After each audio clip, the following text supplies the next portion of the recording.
Everyone, अभी recently हमने जो अपना लास्ट चैप्टर खत्म करा था उसका नाम था कोरिलेशन एनालिसिस।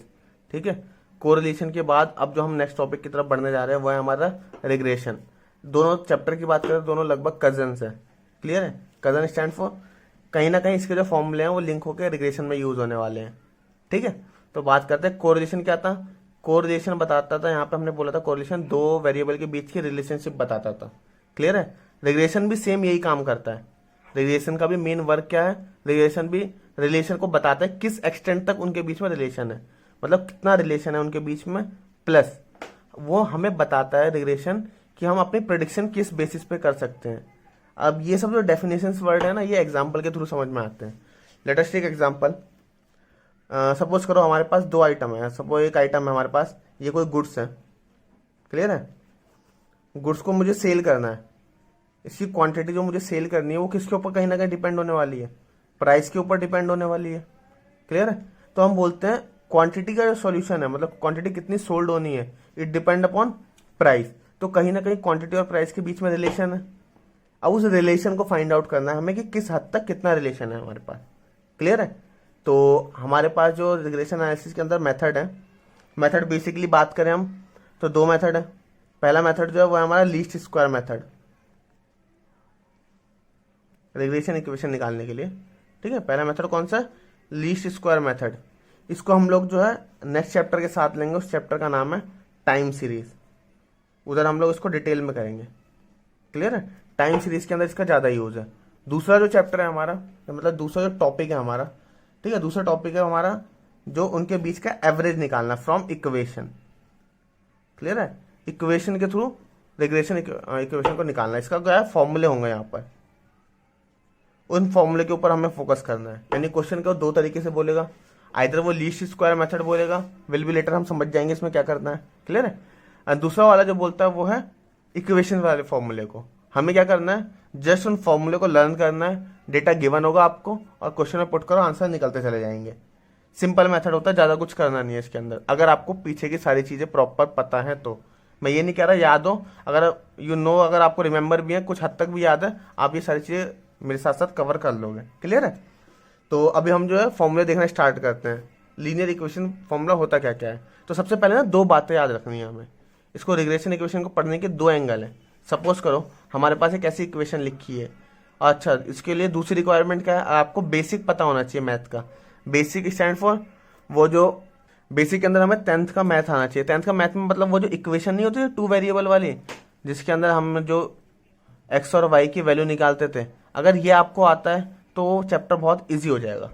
क्लियर है, वो इक्वेशन सॉल्व करना, जैसे एक्स प्लस वाई बराबर 5, 2x minus 6 Y equals to 4, ऐसे जो इक्वेशन लिख के रहती थी इसको सॉल्व करना, अगर हमें ये आता है तो इसका मतलब पूरा प्रॉपरली इस चैप्टर के ऊपर हमारी कमांड रहेगी। अदरवाइज मैं टॉपिक को साथ साथ कराते भी चला जाऊंगा। क्लियर है, अच्छा दूसरी चीज क्या है, अब मैंने बोला था हर चीज को रीड करने के दो एंगल होते हैं। वन इज सबसे पहले इक्वेशन कोई ऐसे आगे, सपोज करो x plus y equals to 5, ऐसे लिख दिया मैंने। क्लियर है, अब इस इक्वेशन को मैं ऐसे लिख सकता हूँ, x इक्वल्स टू माइनस का y प्लस 5, ये प्लस का y दूसरी तरफ जाके माइनस में हो जाएगा। और मैं इसी सिमिलर इक्वेशन को ऐसे लिख सकता हूँ, y equals to 5 minus x, plus का x दूसरी तरफ जाएगा तो माइनस में आ जाएगा। मतलब मेरे पास इक्वेशन एक थी, उसको लिखने के तरीके क्या कर दिए मैंने, दो कर दिए, जस्ट बिकॉज ऑफ मेरे पास दो वेरिएबल थे। गॉट इट, दो वेरिएबल होने की वजह से मैंने इसको दो तरीके से लिख दिया।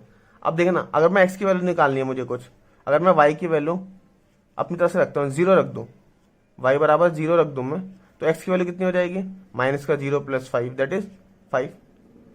ठीक है, अगर मैं y बराबर 1 रख दूँ तो x की वैल्यू कितनी हो जाएगी, माइनस का 1 प्लस 5 दैट इज 4।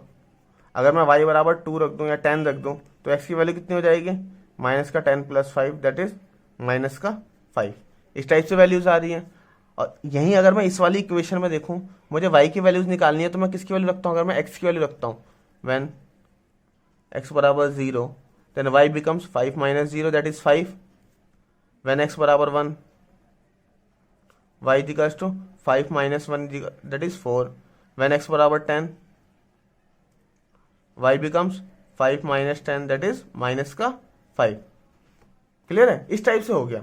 अब मैंने क्या देखा यहाँ पे, देखने के लिए क्या मिला, एक ही इक्वेशन में वैल्यू हमने दो तरीके से निकाली। एक जगह एक्स की वैल्यू निकालने के लिए हमने वाई की वैल्यू जगह जगह पुट करी, और इस वाली इक्वेशन के अंदर मैंने वाई की निकालने के लिए एक्स की वैल्यू जगह जगह पुट करी है। मतलब मैं कहीं ना कहीं ऐसा कह दूं कि ये वाली जो इक्वेशन लिखी है जिसके अंदर ऐसा लिखा हुआ है एक्स लेफ्ट हैंड साइड में हो और बाकी सारे वेरिएबल राइट हैंड साइड में हो, तो मैं ऐसा कह सकता हूँ एक्स की जितनी भी वैल्यूज हैं वो डिपेंड करती हैं किसके ऊपर, वाई के ऊपर। मतलब एक्स डिपेंड करता है वाई के ऊपर, तभी तो हमने वाई बराबर 0 रखा, एक्स की वैल्यू आई, वाई बराबर 1 रखा, एक्स की वैल्यू आई।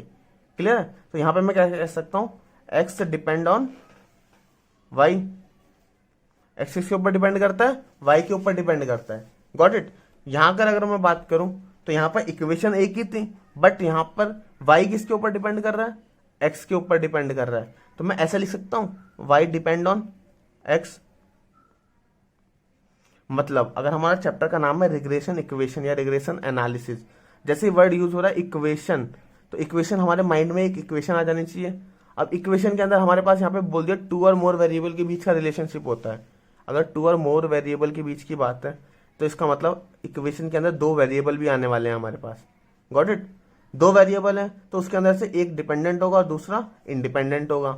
अब हमें यहाँ पर यही पता लगाना है कौन सा कब डिपेंडेंट है और कौन सा कब इंडिपेंडेंट है। ये हमारा मेन वर्क होता है रिग्रेशन एनालिसिस का। बट अभी हम लोग जो है ये चैप्टर जो हमारे को स्टडी करिकुलम में दिया हुआ है, हमें ये नहीं बताना होता कौन सा डिपेंडेंट है कौन सा इंडिपेंडेंट है। बस हमारे स्टडी सिस्टम में ऐसा करा हुआ है, आपको बस क्वेश्चन दे देगा, फॉर्मूले में पुट करो, आंसर निकल जाएगा। कोई फ्यूचर में यूज नहीं, इसको कहाँ करना है कैसे करना है ये सब चीजें नहीं बताई जाती। क्लियर है? होप सो समझ में आ गया होगा। मतलब हर सवाल को करने के 2 एंगल होने वाले हैं हमारे पास। ठीक है, तो हमने देखा 2 टाइप के वेरिएबल होने वाले हैं। अब स्टार्ट करते हैं हम क्वेश्चंस के फॉर्मूले के लिए। क्लियर है? तो हम क्या देखेंगे, अब रिग्रेशन इक्वेशन के फॉर्मूले देखना स्टार्ट करते हैं। हाँ, तो रिग्रेशन इक्वेशन निकालने का फॉर्मूला क्या होता है, बोलता है 2 टाइप की इक्वेशन होगी। एक तो ऐसी होगी x on y and the other one is y on x. अब तो इसका मतलब समझ में आ गया। इसका मतलब क्या है, एक्स डिपेंड है किसके ऊपर, वाई के ऊपर, और यहां पर क्या लिखा है, वाई डिपेंड है एक्स के ऊपर। क्लियर है? इसका मतलब ये हुआ सिंपल सा। अब बोलता है इसको फाइंड आउट करते हैं, तो इसको निकालने का देखना सिंपल सा फॉर्मूला है। अगर एक्स ऑन वाई निकालना है तो इसका फॉर्मूला हो जाएगा एक्स माइनस एक्स का mean equals to, regression coefficient लिखेंगे यहाँ पे बी एक्स वाई, और ब्रैकेट के अंदर आ जाएगा हमारे पास वाई माइनस वाई का मीन। क्लियर है? सिंपल सा फॉर्मूला है। अगर मुझे यहाँ पे वाई ऑन एक्स निकालना है तो फॉर्मूला क्या बन जाएगा, वाई माइनस वाई का mean equals to b x y, sorry y on x है तो यहाँ पे वर्ड का यूज करेंगे बी वाई एक्स, और ब्रैकेट के अंदर एक्स माइनस एक्स का मीन। क्लियर है? ये हो गया। अब वो बोलता है हमसे कि यहाँ पे ये बी एक्स वाई क्या है या बी वाई एक्स क्या है, तो हमने बोला यहाँ पे एक्स बार का मतलब क्या है, मीन ऑफ एक्स, मतलब सीधा सीधा क्या दूं, एक्स का एवरेज। वाई बार का मतलब क्या, मीन ऑफ वाई, मतलब वाई का एवरेज। और ये जो बी एक्स वाई है that is called regression coefficient. क्या बोलेंगे इसको, रिग्रेशन कोफिशिएंट। अब जस्ट बिकॉज ये एक्स एंड वाई लिखा हुआ है it's means x variable depend on y. Got it? इसकी लैंग्वेज को रीड करना सीखो। सबसे पहले इसकी लैंग्वेज पे कमांड नहीं होती इसलिए क्वेश्चन नहीं होते इसके। सबसे पहले हमारे को ये पता चल गया b x y. Next one इधर करेंगे तो बी वाई एक्स है, यहाँ पे ये बी वाई एक्स है, तो यहाँ पे हमारे रिग्रेशन कोफिशिएंट क्या होने वाला है, बी वाई एक्स होने वाला है। क्या बताएगा, वाई डिपेंड है एक्स के ऊपर। अब मेन जो प्रॉपर हमारे को दिक्कत है वो है इन फॉर्मूले को लर्न करना। ये कैसे निकलेगा, हाउ टू कंप्यूट दिस, क्योंकि पूरे क्वेश्चन में वैल्यू पुट करना बड़ी बात नहीं है, ये चीज फाइंड आउट करना बड़ी बात है। तो हमारा जो नेक्स्ट टारगेट रहेगा वो रहेगा इसको कैसे फाइंड आउट करेंगे हम लोग। क्लियर है? तो बहुत ही सिंपल सा तरीका है इसे फाइंड आउट करने का। अगर होप सो मैं आपको लिखवा रहा हूँ, अगर आप मेरे साथ साथ उसे करते चले जाएंगे तो इजीली कवरेबल होगा वो आपसे। ठीक है, मैनेजेबल हो जाएगा सारा का सारा। तो मैं स्टार्ट करके दिखा रहा हूँ आपको। हाँ, तो हमारे पास 2 वेरिएबल है बी एक्स वाई और दूसरा है बी वाई एक्स। अगर देखो आपने इधर वाले बनाना सीख लिए तो ये वाला ऑटोमेटिकली खुद ब खुद ड्राइव हो जाएंगे। तो जस्ट हम लोग फोकस क्या करेंगे, पहले हम वन साइडेड देखते हैं। क्लियर है? तो सबसे पहला जो बेसिक फॉर्मूला होता है बी एक्स वाई निकालने का फॉर्मूला होता है B x Y equals to R standard deviation of X upon में स्टैंडर्ड डेविएशन ऑफ वाई।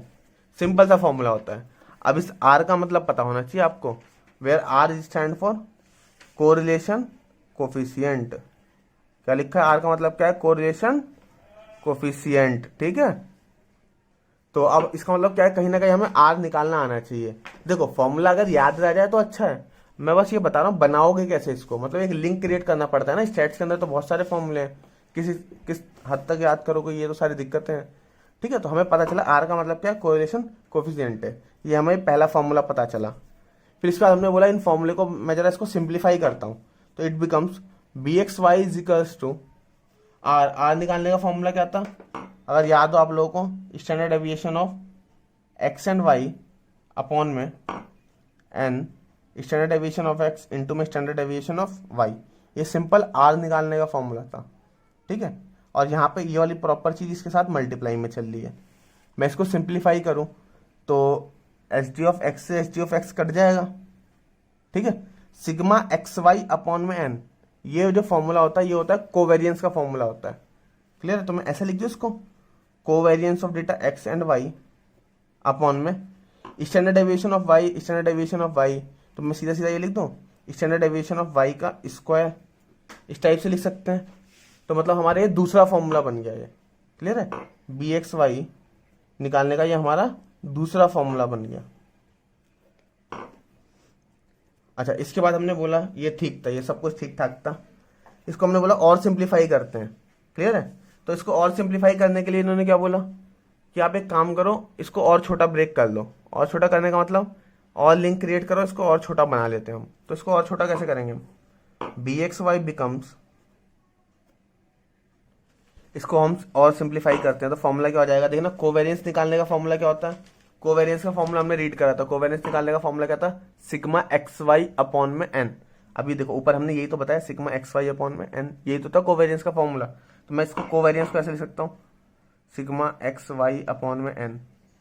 अच्छा, ये क्या लिखा हुआ है, स्टैंडर्ड डेविएशन ऑफ वाई का square, S D of Y का स्क्वायर। तो मैं ये सीधा सीधा कह दूं ये वाई का वेरिएंस दिया हुआ है, क्लियर है। अगर ये वाई का वेरिएंस है तो वेरिएंस निकालने का फॉर्मूला क्या होता है, वेरिएंस निकालने का फॉर्मूला था समीशन वाई माइनस वाई का मीन का स्क्वायर अपॉन में एन, यही वेरिएंस निकालने का फॉर्मूला था। एन से एन कैंसिल हो जाएगा, क्लियर है।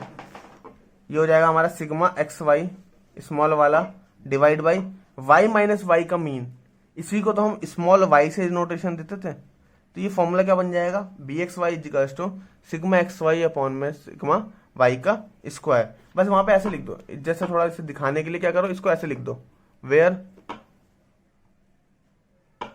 X means X minus x का mean, small Y means Y minus Y का मीन, क्लियर है। ये हमारा बन गया formula number third, it become formula number third, ये वाला। तो मेनली हमें बीच का रिजल्ट याद नहीं रखना, हमें तो ये चीज इसकी इक्वल्स टू होती है, ये याद रखना है, क्लियर है। इसके बाद हमारा आता है फोर्थ फॉर्मूला। फोर्थ फॉर्मूला होता है जब डेटा एक्स वाई पूरे पूरे दिए हों, क्लियर है। तो फोर्थ फॉर्मूले में क्या करेंगे हम, मैं पेज टर्न कर रहा हूँ, क्लियर है। जब डेटा गिवन होते हैं ना तो आप थर्ड फॉर्मूला यूज कर सकते हो। थर्ड फॉर्मूला कौन सा, ये वाला। जब डेटा दिए हो तो बी एक्स वाई बिकम्स, देखिए ना फॉर्मूले में ऊपर जो है ना यही आएगा हमेशा, n into sigma x y minus sigma x into में सिग्मा वाई अपॉन में। अब मुझे क्या चाहिए, नीचे कुछ चाहिए जो इसको सॉल्व कर सके, तो उसके लिए फॉर्मूला क्या है, एन इंटू सिग्मा, जो देखो जिसके ऊपर डिपेंड होता है, किसके ऊपर डिपेंड है, वाई के ऊपर, तो नीचे उसी का स्क्वायर माइनस सिग्मा वाई का होल स्क्वायर। ये जो है हमारा फॉर्मूला नंबर फोर्थ बनता है, ये वाला, क्लियर है। जब हमें एक्स और वाई डेटा दिया हो तो इसका यूज करते हैं। और जैसे ही ये वाला फॉर्मूला आता है, एक चीज हमारे दिमाग में क्लिक कर जाती है कि एक फॉर्मूला इससे मिलता जुलता और भी होगा, जो कोरिलेशन में हमने देखा था। एक्स को किससे रिप्लेस कर दो, डी एक्स से, तो मतलब D X D Y minus sigma D X into में सिग्मा डी वाई अपॉन में N into sigma D Y का square minus sigma D Y का होल स्क्वायर, क्लियर है। ये बन गया हमारा फॉर्मूला नंबर फिफ्थ, सिंपल सा फॉर्मूला था। तो ये टोटल हमने 5 फॉर्मूले देखे अब तक, क्लियर है। 5 फॉर्मूले कैसे कैसे बने, उनके बीच का रिलेशन क्या है, ये सारा का सारा हमने नोट करा। ये कौन सी चीज थी, बी एक्स ऑन वाई निकाला है हमने। सपोज करो अगर मुझे वाई ऑन एक्स निकालना है तो ऊपर का पोर्शन तो किसी का चेंज नहीं होगा, बस नीचे जहां जहां वाई है वहां क्या आ जाएगा, एक्स आ जाएगा, क्लियर है। तो वन बाय वन हम जो है साइड वाले फॉर्मूले बनाना स्टार्ट करते हैं, ठीक है। पहला फॉर्मूला अगर मुझे बी वाई एक्स का निकालना है तो क्या बन जाएगा फॉर्मूला, आर। अब देखना इधर क्या है, इधर वाई था नीचे, अब यहाँ y तो तब था ना जब इधर y की तरफ था, अब ये क्या हो जाएगा, नीचे x आ जाएगा एच डी ऑफ एक्स और ऊपर आ जाएगा S D of Y. Simple, पहला फॉर्मूला खत्म। दूसरा फॉर्मूला, अगर बी वाई एक्स निकालने का एक और फॉर्मूला बनाया इन लोगों ने, क्या फॉर्मूला था, covariance of data X and Y. Covariance change ही नहीं होता, इधर वाई ऑन एक्स लिखो कुछ भी, कोई फर्क नहीं पड़ता। अपॉन में यहाँ एक्स है तो यहाँ पे क्या लिख देंगे, एच डी ऑफ एक्स का होल स्क्वायर। ठीक है, बन गया इससे रिलेटेड फॉर्मूला ये वाला। अब थर्ड बनाते हैं। थर्ड क्या हो जाएगा, बी वाई एक्स बिकम्स, हमारा एक फॉर्मूला था ना सिग्मा एक्स वाई अपॉन में सिग्मा, अब नीचे क्या आ जाएगा, स्मॉल एक्स का स्क्वायर। इसके बाद अगर मैं फोर्थ वाले फॉर्मूले की बात करूं तो फोर्थ फॉर्मूला याद है कौन सा था, बी वाई एक्स बराबर वो बड़ा वाला मैंने बताया था कि ऊपर का कभी चेंज नहीं होता, सिग्मा वाई, इधर पेज से बाहर हो गए, अपॉन में एन इंटू सिग्मा एक्स का स्क्वायर माइनस सिग्मा एक्स का होल स्क्वायर। क्लियर है। एंड द लास्ट बिकम्स, मैंने बोला था जहां जहां एक्स है उसको किससे रिप्लेस कर दो, डी एक्स से, तो हम उसी वाले कॉन्सेप्ट का यूज करेंगे। क्लियर है, तो जहां जहां एक्स है वहां वहां किससे रिप्लेस कर देंगे हम, b y x equals to ऊपर वाले टर्म को एक्स को डी एक्स से रिप्लेस कर दो, वाई को डी वाई से रिप्लेस कर दो, सॉरी बीच में सिग्मा नहीं आता, D X into D Y है, minus sigma D X sigma D Y upon में N into sigma D X का square minus sigma D X का होल स्क्वायर। ठीक है, अब अगर आप इन फॉर्मूले को याद करोगे तो याद करने में मैक्सिमम टाइम लग जाएगा आपका, तो इन्हें याद मत करो, याद करा हुआ जैसे ज़्यादा एक दिन याद रह जाएगा, 2 दिन याद रह जाएगा, बट हमें तो लंबा चाहिए ना, एग्जाम टाइम तक याद रखने के लिए चाहिए। तो इसके लिए क्या करो, फोकस करो कि डायरेक्टली फॉर्मूला ड्राइव करना सीख लो, लिंक बना लो कि हाँ एक साथ, अब ये 10 फॉर्मूले हैं टोटल, अब 10 के 10 याद थोड़ी होंगे, तो कोई एक तरीका, अगर एक साइड याद है तो दूसरी साइड हम खुद बना लेंगे, और दूसरी चीज़ अगर हमें एक फॉर्मूला याद है और पीछे का पढ़ा हुआ याद है तो हम सारी की सारी चीज़ें खुद ड्राइव कर लेंगे। ये चीज़ें पता होनी चाहिए हमें। क्लियर है, तो ये था हमारे सारे के सारे रिग्रेशन कोफिशिएंट निकालने के फॉर्मूले। अब इसके ऊपर जो क्वेश्चन है वो हम नेक्स्ट वीडियो में अपलोड कर देंगे इसके साथ साथ। ठीक है, होप सो आप लोग इसको खुद भी एक बार बनाएंगे प्लस इसको लर्न कर लेंगे। अब कोई रिमेनिंग पोर्शन रह जाता है तो नेक्स्ट पार्ट के अंदर उसको कवर कर लिया जाएगा। ठीक है, तब तक के लिए अपना ख्याल रखें, bye bye, take care, thank you.